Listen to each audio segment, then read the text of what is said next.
After hours of testimony, months of public outcry, and efforts by the legislature to increase funding, another school closure was approved last night at the school board meeting of the Fairbanks North Starborough School District.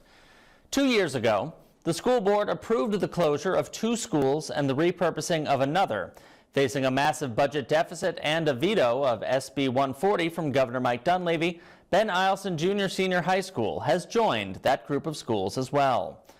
After a change to the meeting agenda, the board worked on the recommended budget, addressing the closure of Ben Eielson as a line item initially.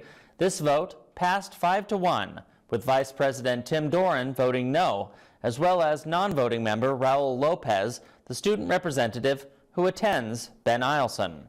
The board then moved to vote on the closure of Ben Eielson in a separate agenda item, facing some opposition.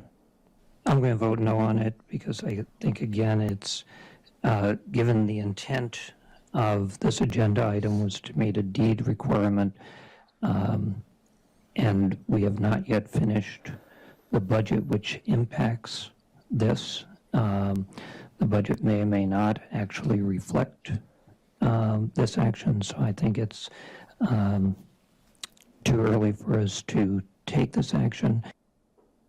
While the motion was carried, the vote fulfilling the requirement for the Department of Education and Early Development reflected the vote made for the budget. Mr. Lopez. No. Ms. Marotti. Yes. Mr. Dorn. No. Mrs. Burnett. Yes. Ms. Maple. Yes. Mr. Burgess. Yes. Mrs. Hardy. Yes. Thank you. Motion carried. Ben Eielson will cease operations as a school this summer.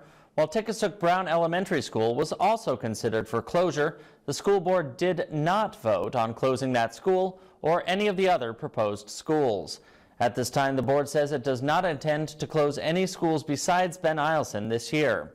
The board is meeting again tonight to continue work on the recommended budget, which we plan to cover later in the week.